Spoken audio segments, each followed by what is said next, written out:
Okay. Good afternoon and salutations. My name is Calypso, aka Image Carousel, and welcome to the stream. We had a bit of a hiccup. Hello, Firefox Girl. I would rather not have things that are at the game. Well, I'd rather not have things on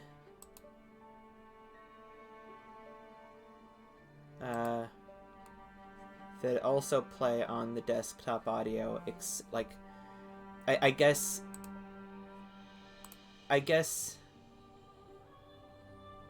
it doesn't just pull the audio from what the game capture source is, I guess. But anyway, I'm pretty sure it's all taken care of, I hope. But anyway, we're gonna so I think I do remember what was going on. Something about a diary? Yeah, there's that.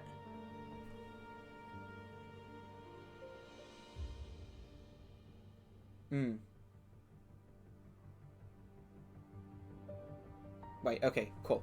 Good. Haven't heard anything about the game since. Good, that's good.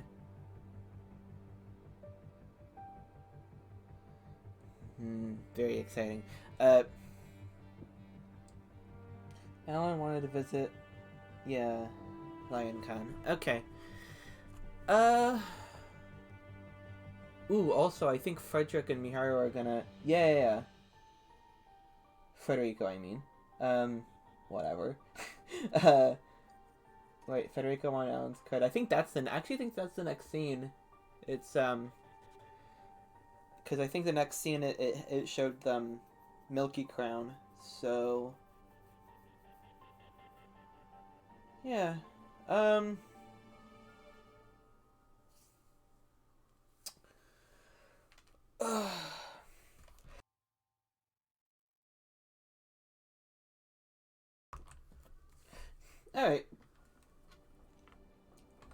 Let's get into this.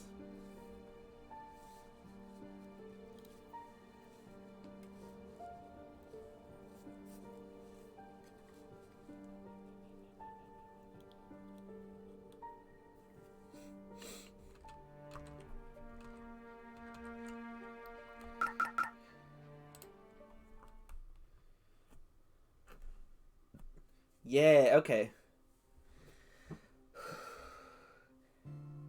Miharu finds herself at Milk Crown for the first time in around 2 weeks. While the idea of a high schooler visiting a bar like this is problematic in and of itself, Miharu has already become accustomed to it.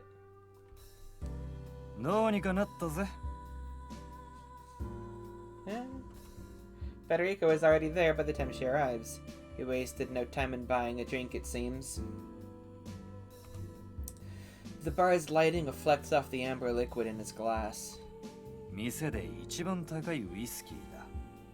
こいつを入れるって約束で出禁を解除してもらったんだ。さすがにうまい。あんたも飲むか？この酒ならマスターだって見逃すぜ。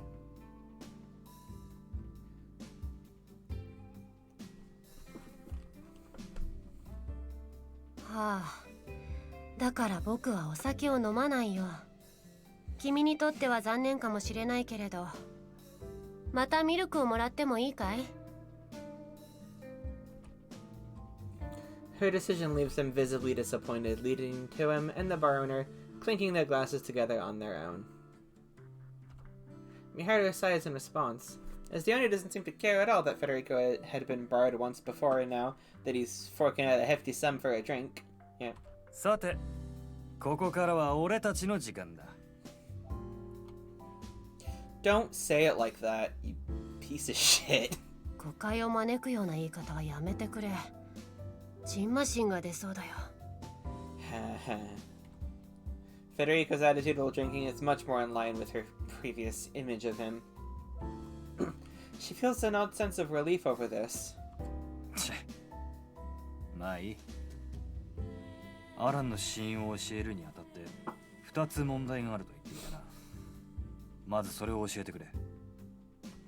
ああ、一つ目は僕はアラン・スコーピオンの死因をカードに書かれている情報でしか知らないということだ。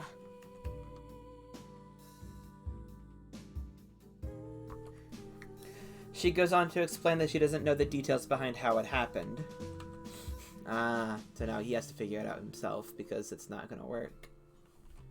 This means that I just said that that Federico will be unable to obtain a card even if she reveals it to him. 構わねえ。先に言っちまうが、俺はこれからインドに行く予定だ。なんとしてもあいつの情報を集めたいんだ。Okay. スケールから聞いた情報はあくまで紙の上の情報だ。奴の家族にも会ってみて、死因と未練の詳細を探す。カードの情報だけでも知ってればだいぶ楽になるからな。Alright, but second problem? 正気かい？ Oh. ああ、あのゴリラ女なら手詰まりになれば迷わずそれくらいはやってのけるだろうからな。もっとも第一にあいつがそこまで手詰まりになる状況が想像つかないけどな。WWOD. What would Odette do? He urges her to tell him about the second issue. Before she could say anything more, he downs the rest of his drink and gets his glass refilled. 君が情報を集めなくてもアラン・スコーピオンは脱落する。おそらく彼はリンカに敗北するつもりだ。Miharu had already heard about how Scale targeted Rinka's grandmother and how it was Alan who saved her. It was easy for her to deduce that Alan felt some sort of attachment to Rinka, based on both that and what she had heard previously. At the same time, his actions didn't seem like those of someone who intended to survive divine selection. なるほど。だが、それは問題にならねえ。なぜなら、俺の目的はあのすかした野郎を俺の手で脱落させることだからだ。意地というわけかい？僕はアラン・スコーピオンを無視してリンカや僕を狙った方がいいと思うよ。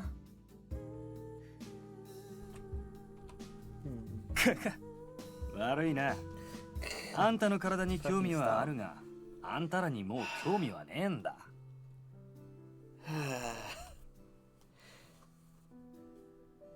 Miharu can only think of one woman as she watches him laugh after making that comment. It leads her to understand why he felt like a different person before. どちらにせよ、君にアランの死因を教えても僕たちにデメリットはないだろう。それに約束を破るのは気が引けるからね。Alright. 彼の死因は毒死さ。詳細はわからないが、有名若社長のアラン・スコーピオンなら想像もつく。君がこの情報をカード化するのはそう遠くない未来だろう。ありがとうよ。さて、俺は明日の朝一の便でインドへ向かう。それまで世間話に付き合ってくれよ。Absolutely not. 断る。高校生を何だと思っているんだい？ Miharu takes a breath before continuing. しかし、今日は喉が渇いていてね。もう一杯ミルクを飲む間くらいは君の話に付き合おう。There is a reason why she decides to say this. It's because she knows. She knows this will be the last time she and Federico will ever cross paths in the real world. Miharu goes straight to bed upon returning home. The next day, she manages to obtain Federico's regret card. She got it as she reflected on the events of the night before while taking a bath. Oh. Huh. I feel about ready to collapse when I am only about 1/6 through the diary. I've always been a slow reader, but I'm probably going twice as slow thanks to the faded writing. 日記だったね。 That's about the only thing I can say after what I've read so far. I feel both guilty and slightly embarrassed reading it, since it feels like I'm peeking into someone else's life. I can't imagine what that's like. Apparently, my great-great-grandmother's name was Linda. The vague similarities between it and my own name makes me feel a bond with her. Yeah, okay. Her dad was an English clockmaker. Clockmaker, huh? Both he and his wife moved to Japan before Linda was born. He visited Japan once before to instruct others about his craft, and it left quite a positive impression. The decision to move was a result of the company he previously instructed offering him a permanent position. Linda was born not long after they moved, and her younger sister Diana followed the next year. I doubt that my gran remembers much about Diana, and I'm just now noticing how well designed this diary is. My bias against the design thanks to my card book got in the way of that. She must have been a nice person if she was willing to make something this nice for her sister. The contents of the diary itself give the impression that they got along well. Part of me feels a bit jealous since I don't have any siblings. Now that I think about it, Miharu and Naomi are the same. Mao has a younger brother, which makes her my only friend with a sibling. Anyway. I close the diary after glancing at my clock. I make sure to be nice and gentle so the spine doesn't crumble. これは今週いっぱいかかりそうだな。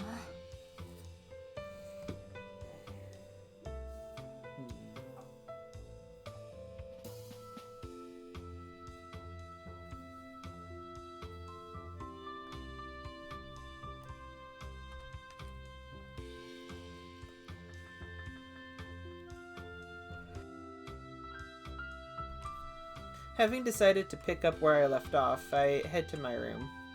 Or up to my room.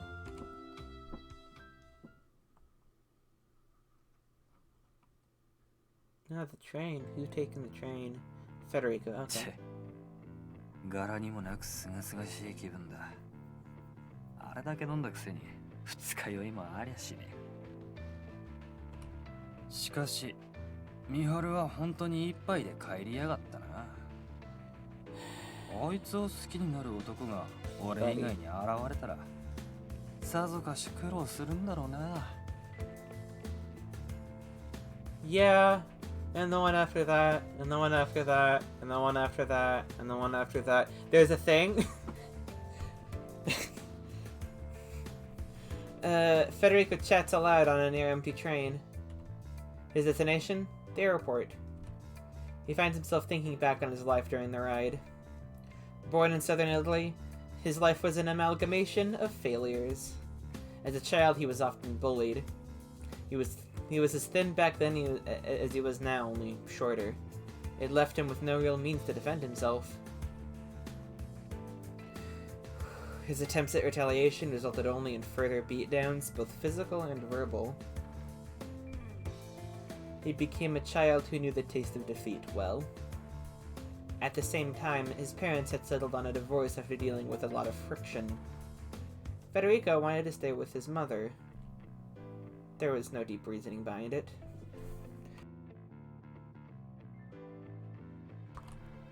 He simply liked being around her more at the time. But even those feelings were linked to failure.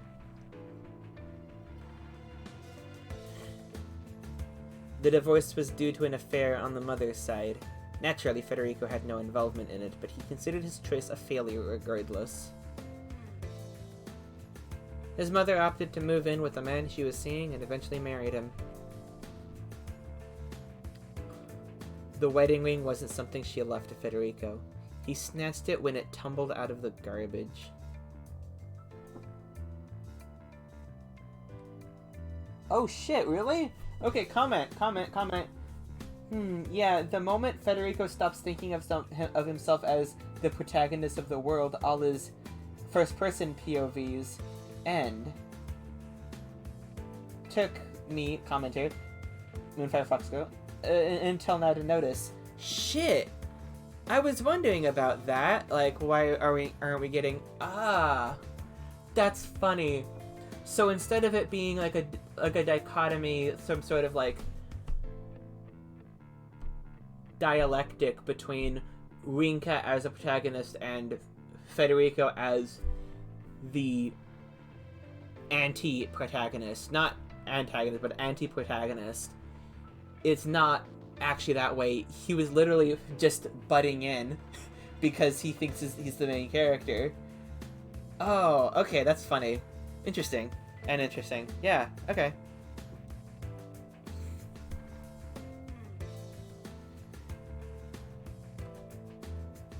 Even so, he couldn't bring himself to part with it, as it represented his desire to see her once more. I did like doing the affectation for when I read as Federico's first-person point of view. I like the affectation I did. Doesn't really work if I'm doing third person. Oh well. Did I read Even so, he couldn't bring himself to part with it, as it represented his desire to see her once more. 20 years later, he finally realized that it served to symbolize his inability to win his mother's love. 大切な指輪かと思っていたが、捨てちまってみると大して感傷も湧かないぜ。母ちゃんがゴミ箱に捨てた時もこんな気持ちだったのかもしれないな。一人の相手に一途になれない気持ち、今ならよーくわかるけどよ。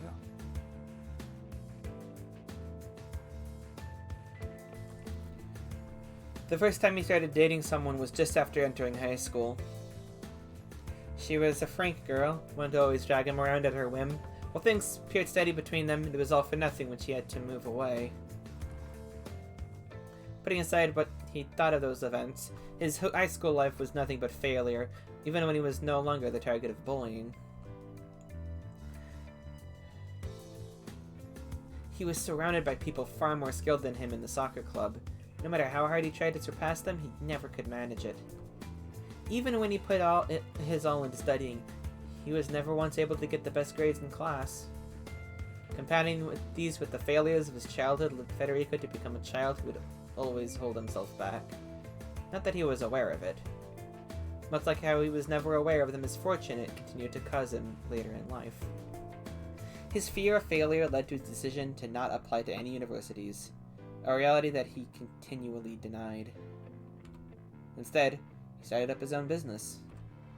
This choice was spurred on by his father's death, which left him with a fairly large inheritance. The business itself wasn't complicated. Anyone with a good amount of money could get their hands on it. Wait. Anyone with a good amount of money on their hands could do it. Okay. Whoa. He loaned money to those who were struggling, attached a hefty interest rate, and then collected what he was owed at a later date. Of course, he made sure to choose his business partners well, people who could inform the police of his activities due to their having multiple debts or criminal records. In other words, those who had experienced failure on an even greater level than him. There were a number of ways to deal with those who wouldn't pay up. He could force them to visit other loan sharks, lay claim to whatever valuables they had, or simply beat the money out of them. In terms of profit, he was doing somewhat well for himself, until he ran into an issue that money couldn't solve, that was. He had been conducting business in the Mafia's territory. Naturally, they weren't pleased. Those who crossed the Mafia were likely to be whacked with the snap of a finger. 今思えばあのゴリラ女の方がよっぽど恐ろしかったぜ。物理的にな。In the end, Federico's first ever business venture resulted in failure.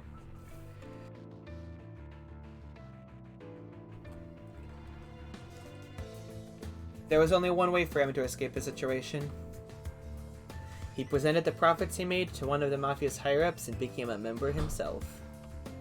He never held any significant position there, but his abilities allowed him to bring a fair amount of money into the organization. He even began targeting landowners, convincing them to give up their land in exchange for social status. There was one issue, though. Or, however. No, whatever. A majority of the money he made was funneled straight to the higher-ups, which tipped him off.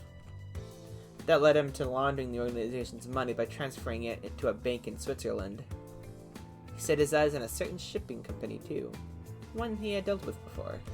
Of course, it was no ordinary shipping company. They dealt in weapons, stolen goods, and much more. The boat itself was stateless, but its representative was a woman from France. They were effectively a group of independent mercenaries. 今思えば俺みたいのをよく乗せてくれたもんだ。 Oh, is it? Having discussed things with the captain of the ship, that being Odette Melanson, he settled on fleeing the country. The Mafia itself was essentially a family-run business. Federico would never make it to the top in that environment, regardless of how hard he tried. Even so, all members had to make a blood oath upon joining. Were they to quit, all that awaited them was prison.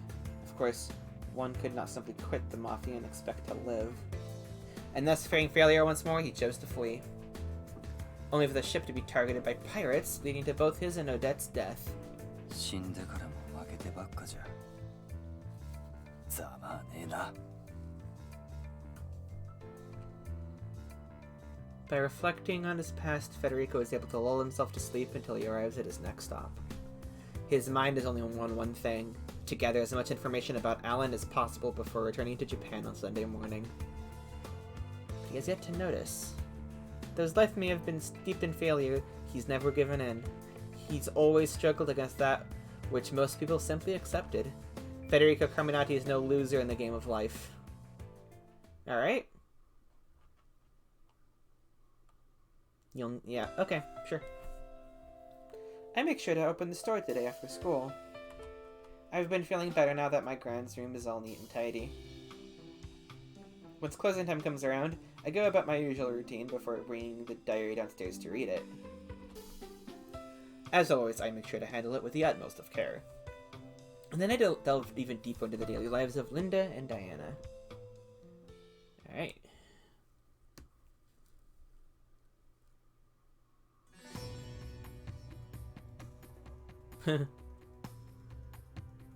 They have one hotel background. Yep. But it's funny if, to pretend that he's just staying at the same one that, Federico had. But, okay. Alan finds himself staying at a hotel today. Oh, are there two hotel backgrounds, actually? Oh, shit. Oh, shit. Two? So this is the Japan one then, right? Yeah. Okay. But still, this is still the one that... I'm gonna pretend that it's the same room.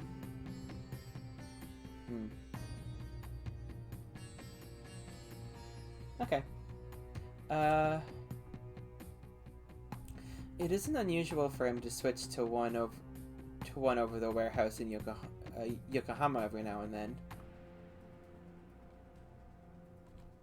The warehouse is perfectly fine for him. It does lack the facilities required to recharge his phone and laptop, however. Not that he can deny the pleasure that comes from sleeping on a comfortable bed. 今日は行かなかった。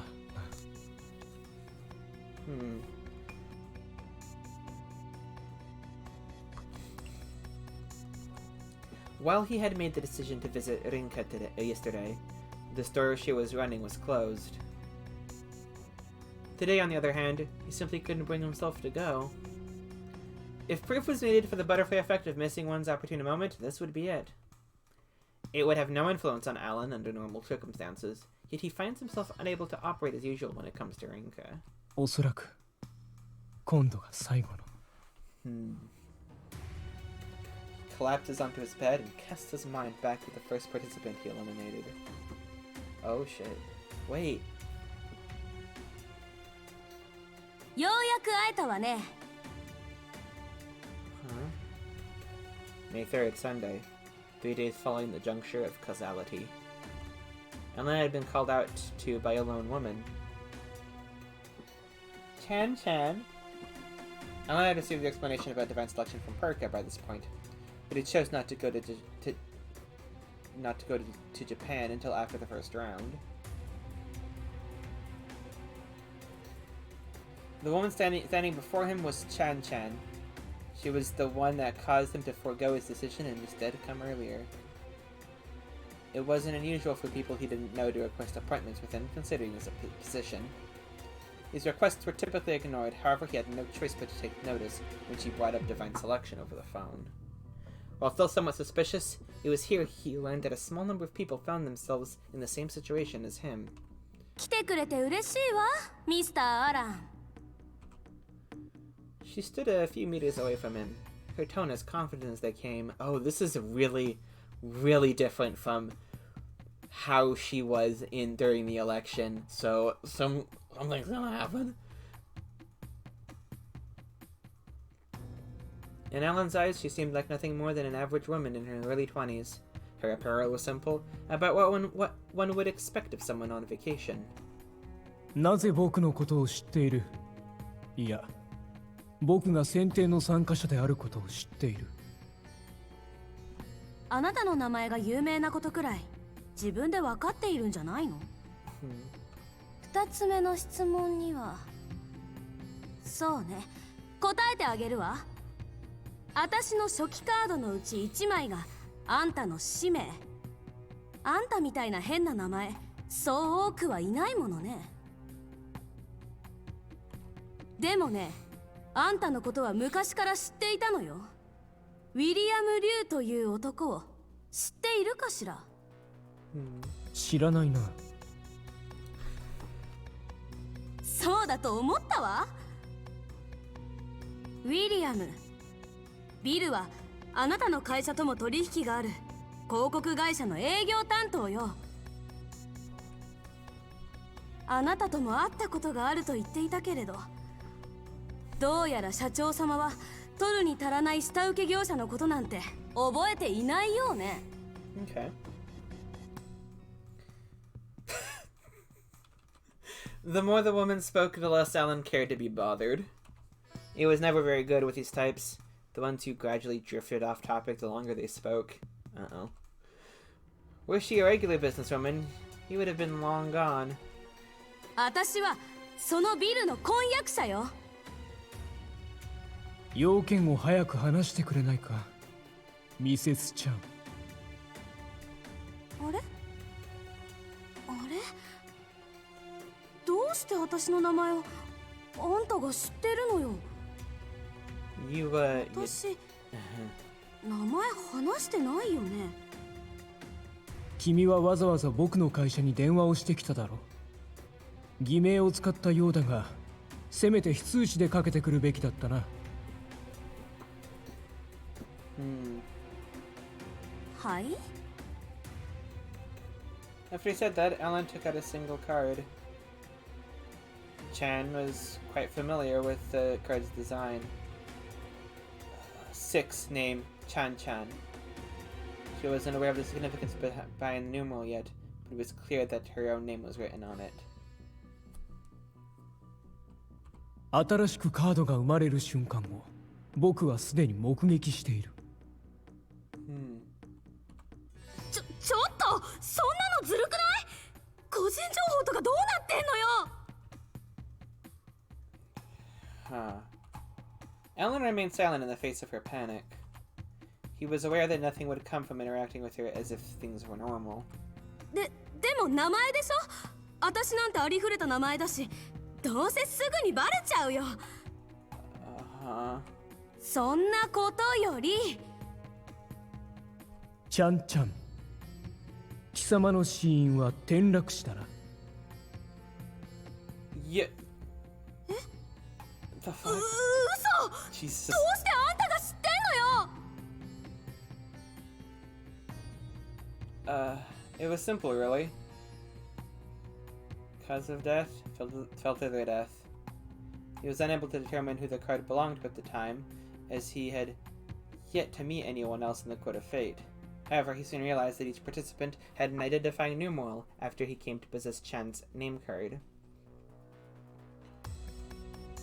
He had anticipated this by nature of his personal cards containing the numeral 12, but with this, he was able to confirm it. Once he knew that Chan was numeral 6, he was able to link her cause of death and name. 私もしかして大事なこと言っちゃってた？ Her carelessness was a source of irritation for Alan. 使命を軽んじているならば、その考えは改めた方がいい。ただし、来世ではな。Alan was already an atheist, but the teachings of his parents seemed to carry a lingering influence on him. 何よ。あんたはまだ私の未練を分かっていないはず。それに婚前旅行というのか。ただの旅行なのか知らないが、貴様はウィリアムと登山を楽しんでいた。登山といえど本格的なものではなく、ほとんどピクニック。しかし貴様たちは好奇心に負け、ルートを外れて崖の方へと向かった。そちらの方が景色がいいと思ったようだな。Oh, okay, I see what okay.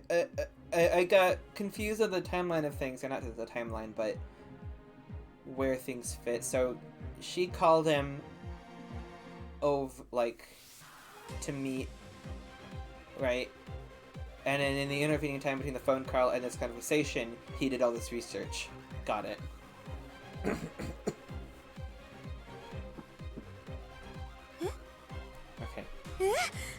あんたなんで知ってんのよ。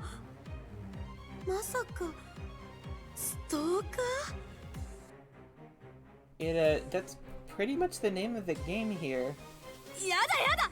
あんた顔は悪くないと思うけどネクラっぽいから無理。そもそも私はビル一筋なんだから。Yeah, I think you're missing the point. You're going to die. おそらくこの転落死というのは、その時に足を滑らせたか何かだろうな。わざわざ立ち入り禁止の場所へ行ってその結末というのは、愚かというほかはない。さいわね。っていうか早くなんで私のことをそんなに知ってるのか教えなさいよ。心当たりがないのか、動転して見失っているのか。Alan made sure to gather as much information on Chan as he could the moment he learned her name. He wasn't entirely convinced that divine selection was real, but the creation of the cards and the existence of a card book that removed all language barriers convinced him not to deny it outright. Information provided one with the upper hand when negotiating. That was the conclusion Alan had reached. This is why he did everything he could to gather information on not only her, but her fiancé William as well, though he wouldn't admit to such a thing. Half of what he told her was information she herself had made public via rampant social media posts and updates. While the results of her fall had clearly been undone, it wasn't difficult for him to put the pieces together based on the information he had at hand. Obligatory game warning not to put your info on Facebook. Yeah. いいわ。もう遊びは終わりにしましょう。Chan wiped the sweat from her brow before whipping out a knife. Oh boy. It was a butcher's knife, around 20 centimeters in length. Her intent with it was clear as day. 私は生き残りたいのよ。ビルとの新婚生活が待ってるんだから。She raises the knife before dashing toward Alan. A mere 5 meters separated them. She would reach him at her speed in an instant. Chan was confident in her speed thanks to her having played tennis since childhood. What's more, Alan was the stereotypical rich boy. He had no means to defend himself. Or so she thought. 女神の選定の参加者は死なないと。女神から聞いていないのか。Alan dodged her with ease before twisting her wrist and stealing the knife from her grasp. He kept hold of her wrist, however, and brought the knife to rest up against her neck. あれ、なんでこんな状況？ちょっと待とうよ。信じていないというところか。もっともこの点に関しては僕も試していないから信じてはいない。私やばくない？の状況やばくない？だってさ、それで首の血管を切られたら私死ぬよ。あんた人殺しになっちゃうよ。Alan could hardly believe the words coming out of this woman's mouth after her own attempt to stab him. He knew that it would be no point in calling her out for it, however. 試してみるか。やだ、やだよ。助けて、助けて！ Disastrous hardly began to describe what transpired next. Just as Chen screamed, William leapt out of hiding. He attempted to jump Alan, but Alan used Chen as a human shield. William could make no move in that situation, so Alan threw the knife away and pushed Chen toward him. They both fell over as she slammed into him, causing Alan to look down on them both. ミスター・ウィリアム、今晩は最後の時を過ごすことだな。Saying that, he took out a third card. Married life.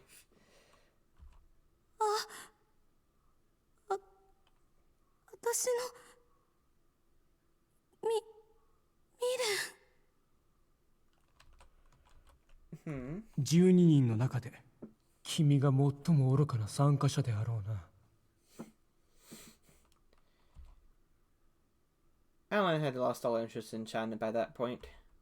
He picked up the knife and tossed it back to them. The last thing he wanted was to raise suspicion by carrying it around when he'd only just arrived in Japan. Neither Chan nor William saw this as an opportunity either. Their instinctual fear of him had taken over. Not even a gun would make them feel as though they stood on equal footing with him. Helen had no interest in what they did following that event. この倉庫は使えるな。Not only was it abandoned, but no one else seemed to be squatting there either.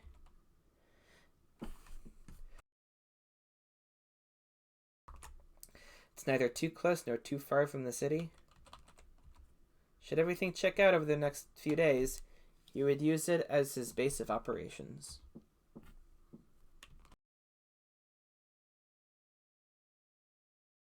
今ならあの必死さだけは理解できなくもないか。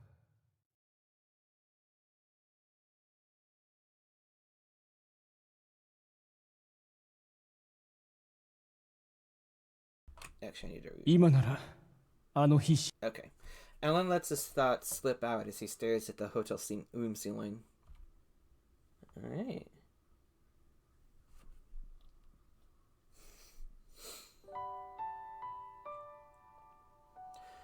Two hours after I begin reading, I've made it through another fifth of the diary, I guess. While the diary of a girl living through the end of the Meiji period is interesting in its own right, the structure is inherently different from a novel. That makes the process of reading it pretty tiring. I did come across an interesting tidbit, albeit one unrelated to Divine Selection. リンダさんたちも黒猫を飼ってたんだな。 Oh, cool. It had a leisurely attitude and seemed to be more attached to Diana than Linda. It would appear and disappear when it saw fit, but the sounds of it could have been Lette's great-great-grandcat. Yeah. They called the cat Leo, which is pretty similar to Lette. One diary entry was about how it once stepped on a piece of broken glass, leaving a scar on the paw of its front right leg. Okay. Hi, Lette. Speak of the devil, it's Lette. あんたもガラスには気をつけてね。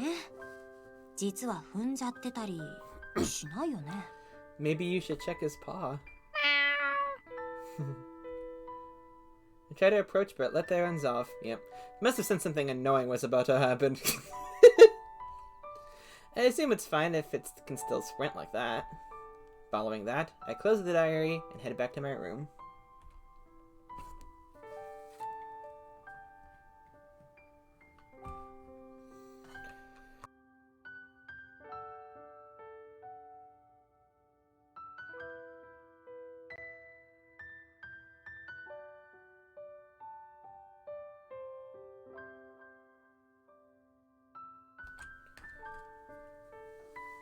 Once in bed, I start to think about what I should do from here on out.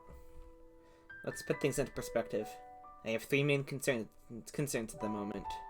First and most importantly, finding a means for both Miharu and me to survive. Did I say? Okay. I have yet to reach a conclusion, but I'm sure that figuring out the mysteries behind divine selection itself is the right approach. I can't say for sure whether or not I've made any progress until I finish reading Linda's diary. The second concern is gathering information on Alan. This is a difficult one as well, especially when I don't understand his goal. I know for a fact that he holds no hostility toward me, but I hardly think he's willing to let me eliminate him just because of that. That's why I need to discuss things with him. I have no way to contact him, but something tells me that he'll come to see me soon. My third and final concern is Federico. I know both his name and cause of death, but have nothing to go on for his regret. I've never talked to him in person, so that makes things even more difficult. Huh. あれ Just then I receive a text message. It's from Miharu. I've gathered all of Federico's information. My shift starts later tomorrow, so do you mind if I come to Lionhouse after school? The message itself is short, but I can't help but be amazed at her perfect timing. I text back, that works for me. I figure I can use that time to talk to her about the diary as well. I haven't hit a dead end quite yet. Forcing myself to believe that, I set my mind on getting some sleep.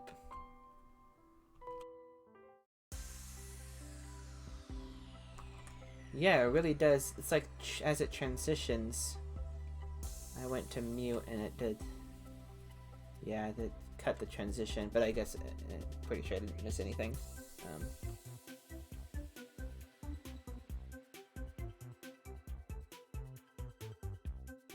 Okay. Miharu and I head to Lionhouse once classes have ended. あれ、今日は羊さんはいないのかい？用事があるみたい。必要なことなら明日にでも伝えておくよ。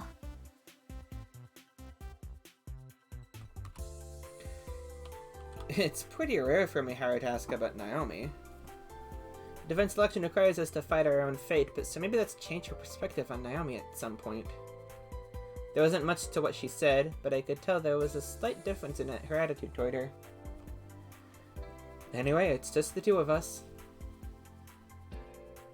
Mao's probably told her that I'm waiting a bit longer before giving my answer, but even then, it still feels a bit awkward to be alone with her. Yeah.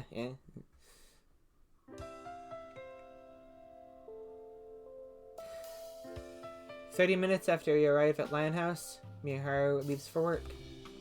We didn't discuss much, but she told me how she met with Federico Monday night, and how she was able to deduce his regret from what they talked about. That's great. It didn't happen right away, but everything fell into place on Tuesday night, which led to her being able to materialize the card. I didn't ask about the card's contents, but I asked her to fill me in later, on the off chance that he's gathering information on me as well. He seems to have no intention of electing me according to her, but it can't hurt to be safe.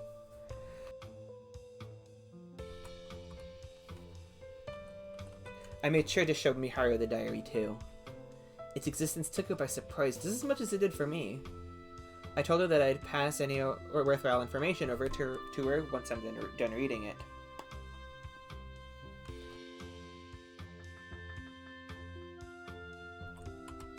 Just before she left, she offered her thoughts on it.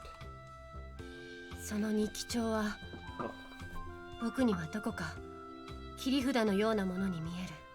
Oh yeah, you think? Oh!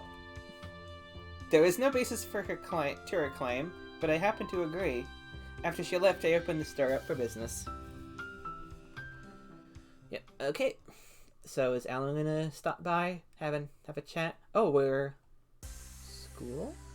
おはよう、マオ。 Okay, not yet. So it's another day. Okay, got it. おはよう。ああ、来週から期末とか鬱になりそう。その話はやめて。Oh.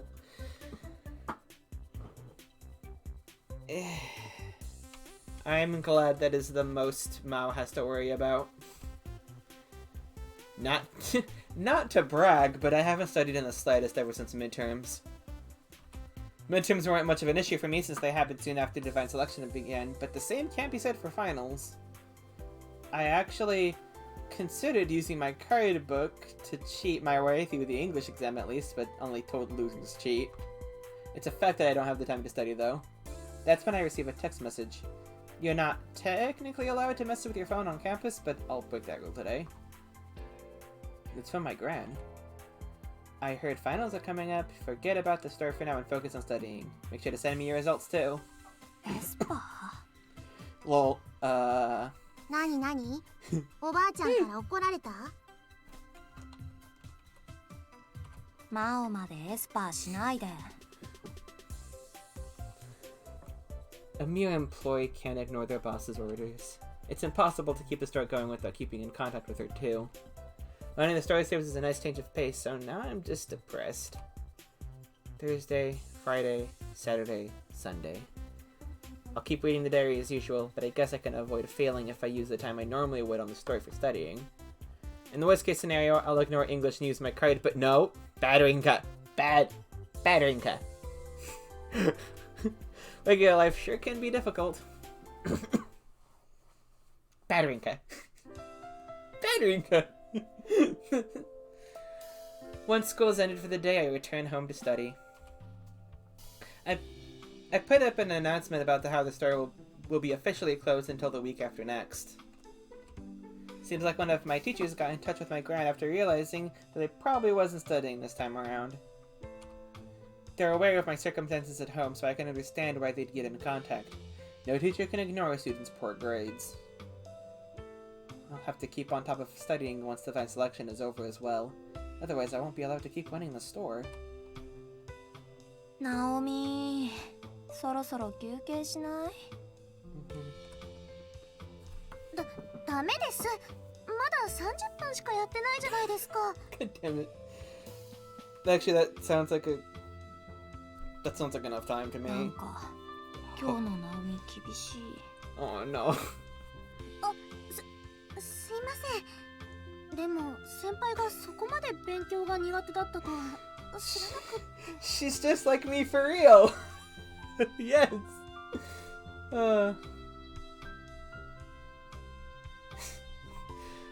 受験の時は目的があったからよかったんだけど、日々のテストのためって言うとどうしても。ちょっと意外です。まあでも前に英語の問題を出した時悲惨でしたもんね。Naomi's doing some considerable damage to my morale today. Not like I can blame her. Her upperclassman is acting pretty pathetic. 三春は今日もバイト。女神の選定のことを考えながらいつ勉強してるんだろう。もう人それぞれです。先輩、1時間頑張ったら休憩ってことにしませんか？うん、頑張る。 There's no point in avoiding it, so I decided to stick my head into some books. I used to study with Mao a lot during our first year, but we normally ended up just chatting. In that regard, properly studying with someone like this is a pretty novel experience. I don't want to disappoint Naomi either, so we'll focus for at least this first hour.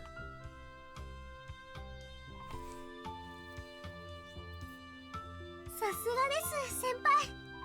じゃあ少し休憩にしましょ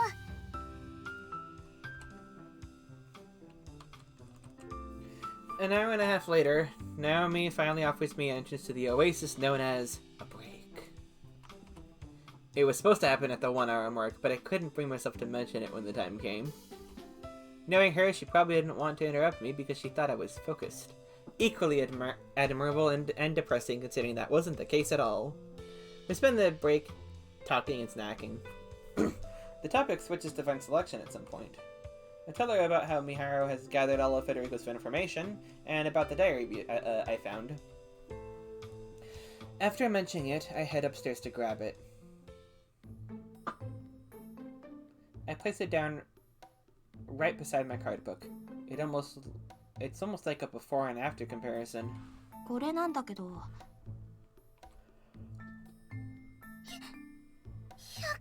以上前の本。はあ。本当に同じ想定ですね。それも手作りなら、私たちが調べても見つからないわけです。それで、匂いを嗅いでみてもいいですか？ Naomi? Okay, I know book smell is a thing, but Naomi, why did you say it? Like, え？ eh? ちょっとだけなので。あ、触るときに手袋とかいらないんですか？そこまで気にしてなかったけど、今読んでるしね。Uh-oh, is that bad? Like, the oils in the fingers? 先輩！もっと大事にしましょうよ。それで、読み終わったら私も読んでいいですか？ The passion.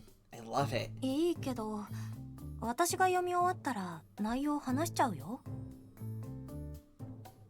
Huh. いいんです。そんな昔の本を読めるだけで幸せなので。Winning ship be Naomi X her books. Yeah, seems so. Seems that way. Seeing Naomi this excited is pretty surprising. At the same time, I realize that the diary will be in peril if I leave it here. Back up to my room it goes. She couldn't keep her eyes off it as I took it away too. Guess it puts just how much she loves books into perspective.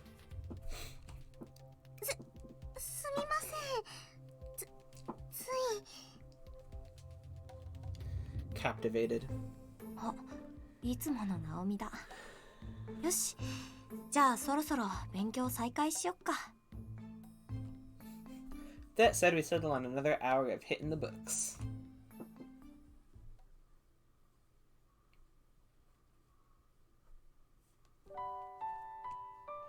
We study until around 8 p.m., taking infrequent but always welcome breaks. 私、そろそろ行きますね。Naomi starts packing up to leave.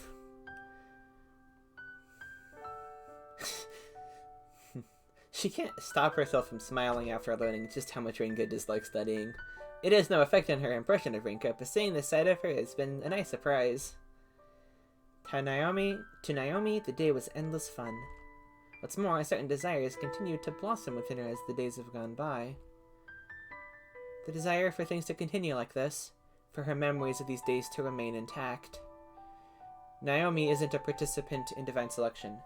That's why retaining her memories carries the same value as Rinka and Miharu's survival. There's no end to the burden caused by these feelings of hers. よかったら、明日も一緒に勉強しませんか？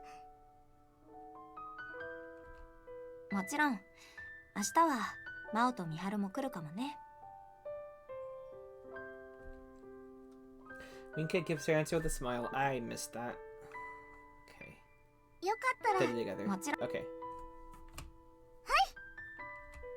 And Naomi responds in kind.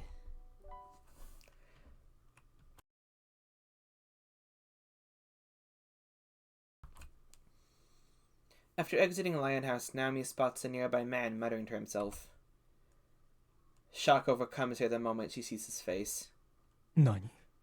しばらく休みだと。It's Alan Scorpion. Numeral... Damn it. 12 in Divine Selection. One of the 4 remaining participants. Naomi has seen him once before, at the hospital, when dealing with Keiko. Keiko? The hospital? Wait. She shouldn't remember Keiko in the... Oh... The name Kamebuchi Keiko causes her mind to flash back to 2 disparate memories. One involves Naomi collapsing from anemia after paying the visit to the hospital. The other involves going to the hospital with Rinka to approach Keiko and then learn more about her. Following this, she was attacked by Alan, who had the same goal in mind.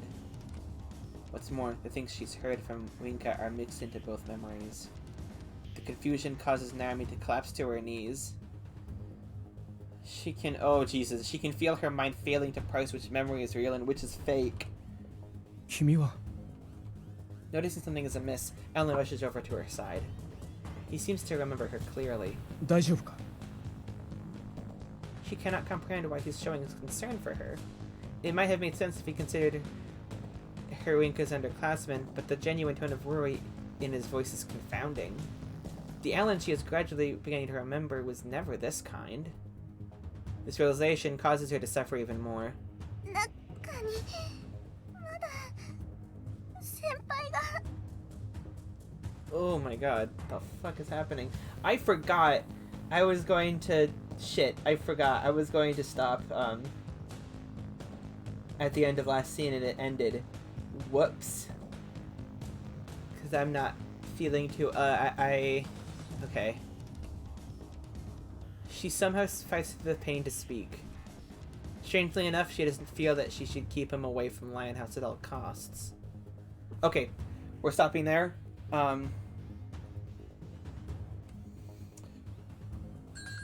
And we're breaking for... We are breaking for, you know, the thing now. And we'll pick this up when the stream starts. So if you're watching on Twitch, the stream will stop and restart momentarily. And if you're watching on YouTube, this is the end of the video. So, I actually meant to talk about the game. What? Fuck, I actually meant to talk about the game. That was the beginning of the outro. So, what happened? We learned about... So Miharu knows about the diary now. She has all of Federico's cards. Wonder how that's gonna play out.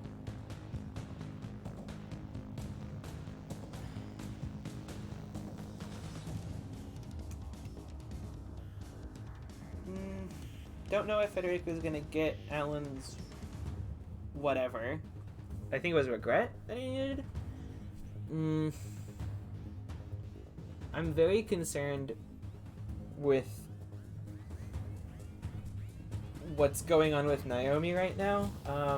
Actually, my thoughts are all over the place. Needs both death and... Okay, it needs both death and regret. Federico needs that. Okay.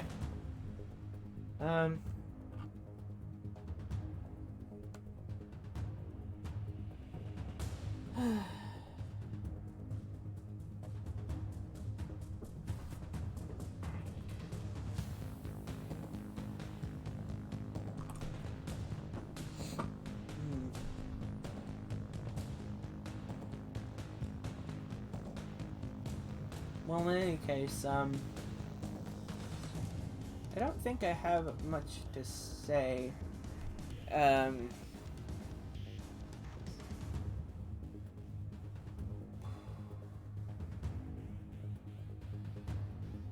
So, actually, I'm gonna just get going with getting to the next part, to part 2 of the stream, because I really want to see what happens next. So, restarting the outro, and if you're watching on the stream, on Twitch, the stream will stop and restart momentarily. If you're watching on YouTube, this is the end of the video, and I thank you for watching.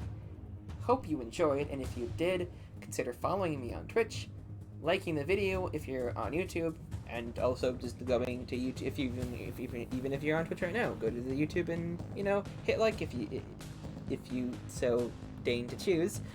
Comment over on YouTube if you have something to say, and oh yeah, subscribe on YouTube for more videos. And once I am no longer doing 5-day-a-week streams and only doing 2 days a week but longer streams, I will have more time, more days to actually do other videos on YouTube, which would be fun. Or which will be fun. anyway, I think I think that's it. Yeah. So this has been Fatal 12. I've been Calypso, aka Mint Carousel. Stay tuned.